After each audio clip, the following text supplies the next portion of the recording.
Welcome to the Talk CNY Miniseries Leadership Lessons, where we sit down with business and community leaders to discuss the personal and professional lessons that have led them to where they are today and serve as a guiding light forward. Our guest today is Todd Muscatello. He is the Senior Vice President and Chief Marketing and Growth Officer at Excellus BlueCross BlueShield. He began his journey with the company back in 2003 when he stepped into a role as a leader, and he was the leader of the mid-market sales and account services teams in Rochester. Then what happened after that was a defining moment within his career. A year later, he stepped into a role as the Vice President of Sales. And Todd openly describes how this transition was the toughest yet the most rewarding moment within his career. He describes how resilience and intentional leadership led him to where he is today, someone who created a firm foundation for long-term leadership success. Welcome, Todd. Thank you so much for joining us today. Thank you for having me. Looking forward to it. It is a pleasure. We're looking forward to it as well. So as you look back over your career, what are some of the challenges that you faced and how did you overcome them? Oh boy, that's a good one. You said it. I started in 2003, first-time manager. I had never led a team before, and I got about a year under my belt and actually felt pretty good. And then a unique thing happened. The vice president of sales at the time left to pursue another job. And I talked myself into applying at a time when I still look back and say, I wasn't ready for that.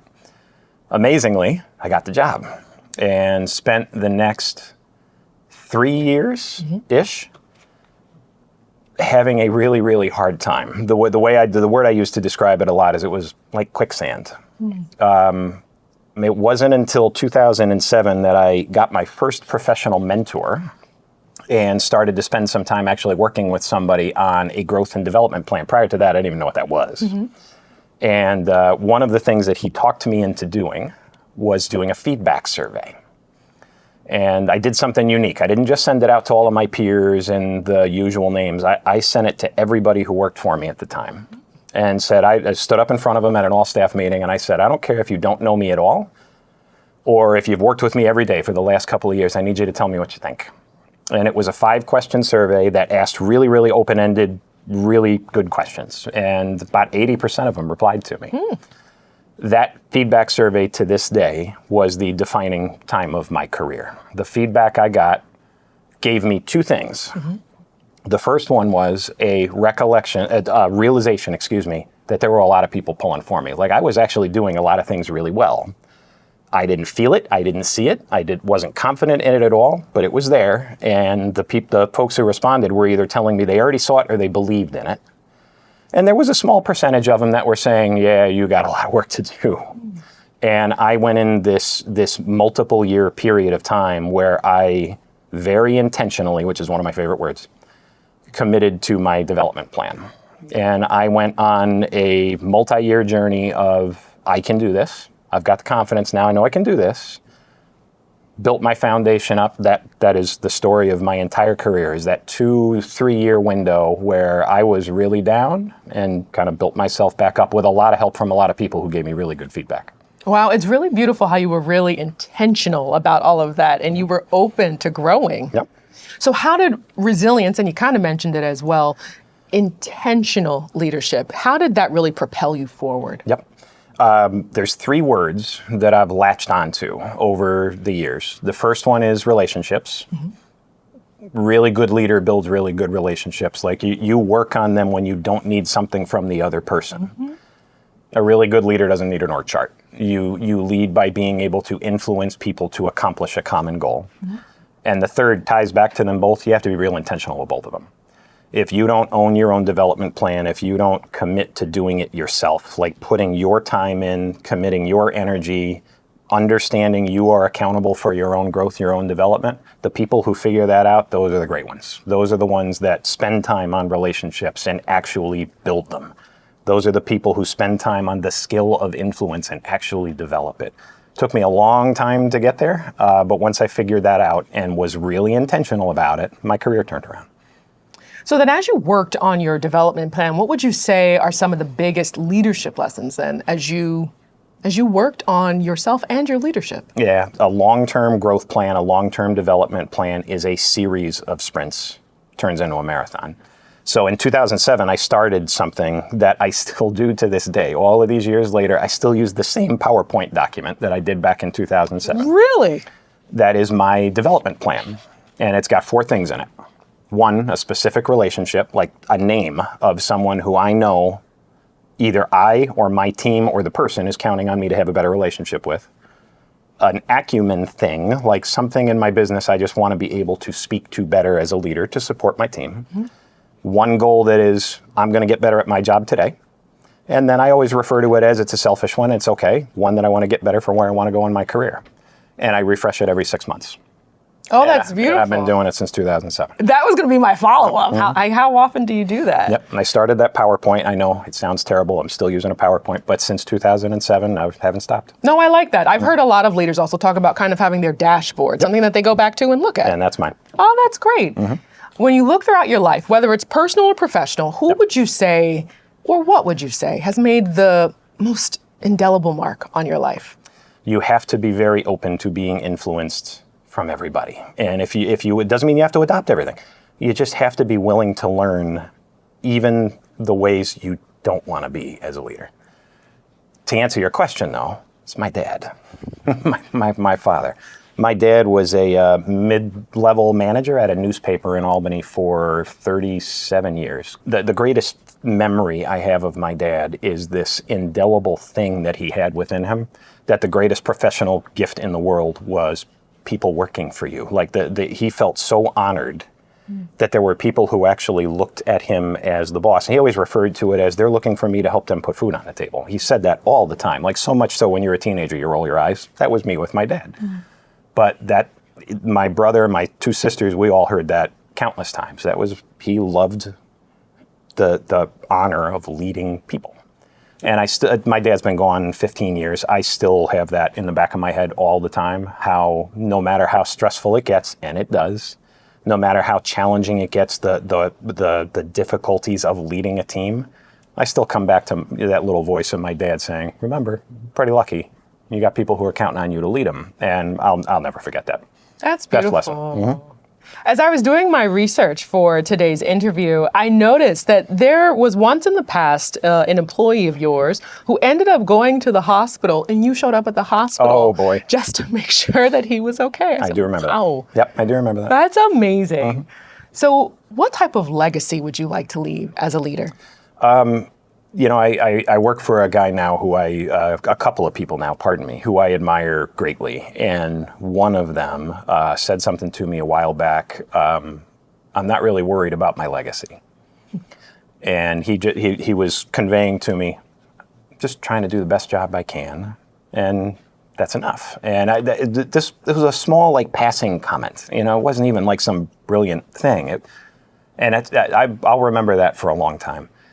I believe a great leader builds and develops a great team. And I've got 8 people who work for me today that they're incredibly hardworking, they're remarkably dedicated, they are remarkably loyal, not just to me, but to our company and what we try to do with our mission. They're also just some of the best people I've ever met in my life. And I get to spend every day with them. Over the last few years, there have been, I guess over my entire time with them, many of them have been promoted, I've given them other opportunities. Like one of them I brought onto the team. She had no sales background at all. She was in finance. Mm-hmm. And I remember looking at her going, no, she's the person I could sit across the table with and believe. And I hired her in a sales role. This is 20 years ago. Another one of them was in human resources, and I needed a company to run, a person mm-hmm. to run a company, one of our sister companies. I think people thought I was crazy. I hired her because she was one of the best cultural leaders I've ever met in my life. I look at where they've gone in their careers. If I was going to say what my legacy is, that's it. That's it. I love where they are today. The one lady who I hired 20 years ago, Mary, to see where she is today professionally at this point in her life, personally and professionally 20 years later, That's it. I'm good. Yeah, I'm quite happy with that being my legacy. Now we're going to our rapid fire section. Let's do it. So within this podcast, we like to have some fun. So we'll give you these cards in just a moment, and the goal is for you to go through them. Rapid fire means to answer them within 30 seconds and then move on to the next one. All right. All right, you ready? Challenge. Here we go. Oh, I just look at the first one. Yes. How do you stay motivated during difficult times or setbacks? So I have one of the guys who works for me said this to me 4 years ago, and I've adopted it. He said, never waste a good crisis. And I remember when he said it, I laughed at him. I'm like, that's the most ridiculous thing I've ever heard.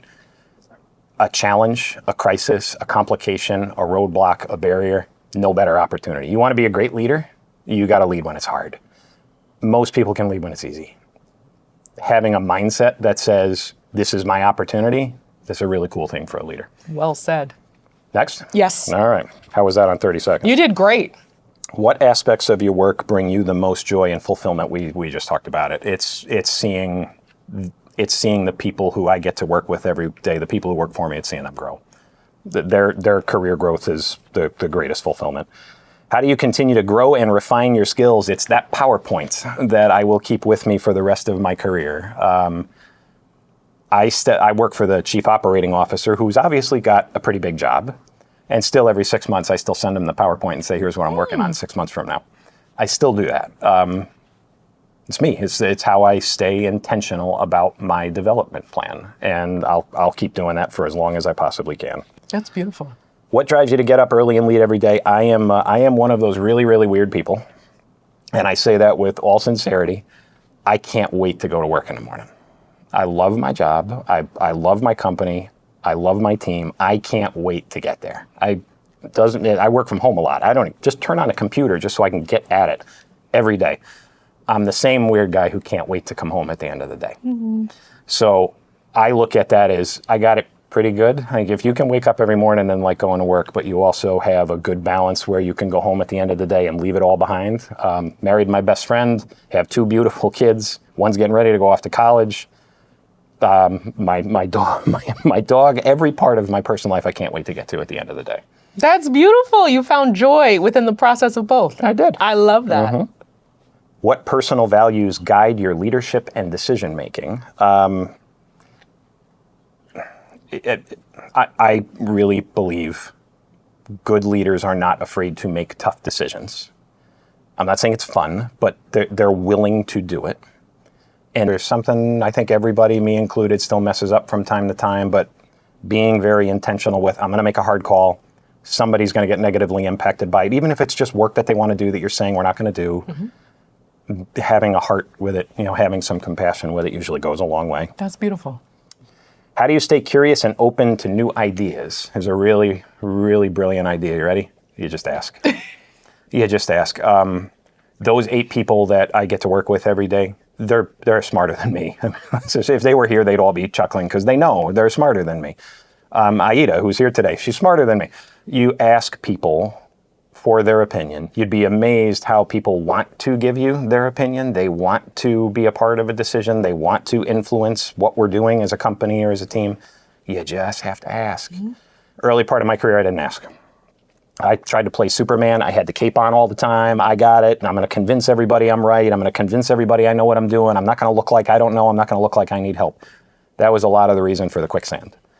And by the way, it's really cool to have a team who every once in a while will look at you and go, you're doing it again? And I've got a few of those who will remind me every once in a while, hey, I'm pretty good too. Why don't you ask my opinion? That's a pretty cool thing. I love that you've got a great team. Yep. How would you characterize your leadership style overall? I really hope my dad would be proud of the way I am. I learned a lot from those first couple of years. I believe very deeply that shaped the rest of my career. And if I have these 8 people every day that for some reason come to work and decide to follow me every day, they're brilliant. They can go anywhere they want. And I look at that as I'm doing something right. Sometimes I question what it is, but my leadership style is them. They're my leadership style. If they're doing well and they still want to come to work every day and put up with me, we're doing pretty good. And like I said with the legacy question, that's enough. I can go with that. That is beautiful. Thank you. That is beautiful. Well, it was a pleasure listening to all of that. All right. for having me. So as we are preparing to close, my question is for anyone who is, whether at the beginning or the middle of their journey, and their goal is really to be the best leader possible, Yep. what advice would you give to them, or whether it's a book or something for them to learn, what would you say to them? There's a million things I can give. There's probably books out there I can give you the name of. I can't stress to you enough. You will be much more successful if you focus on relationships. Mm-hmm. If you actually intentionally put time aside to get to know the people who you rely on, who rely on you, who your team relies on, and who relies on them, that's important. Not just up, everywhere, across the company, all levels. You spend time on relationships. At some point, you are going to be in a difficult situation. That's a leader. Yeah, that happens all the time. Mm-hmm. The bigger the circle you have around you of people who have a good relationship with you that want to help you be successful, the easier it will be to deal with the tough spot when it happens. Yes, you can study, you can read books, you can take an extra class. Like, all of those things are important, don't get me wrong. The thing that I wish I did in those first few years, I just wish I took a step back, caught my breath, realized I don't know everything. I don't have to do everything myself. Build my circle. That would have made those first few years a whole heck of a lot easier. Spend your time there right away. The minute you want to be a leader, don't wait till you get there. The minute you want to be a leader, put time in there. Well said. Well, thank you so much. You've taught us a lot today about resilience, reflecting, and leading intentionally. Thank you so much, Todd. Thanks for having me. I appreciate it. It was truly a pleasure. Well, if you'd like to learn more and hear more of Todd's in-depth responses, they will all be available on social media. Also, the Talk CNY Miniseries Leadership Lessons is available across all major podcast platforms and on centerstateceo.com. I would recommend NBT Bank to any business. My name is Chris Palomino, and I'm the president of Atlas Fence. Chris had decided to purchase Atlas Fence from the previous owner. He had previous connections at NBT Bank. NBT Bank provided me equipment financing, doubling our entire production workforce. It's important to me as a business owner that the decisions of our banking relationship are made locally.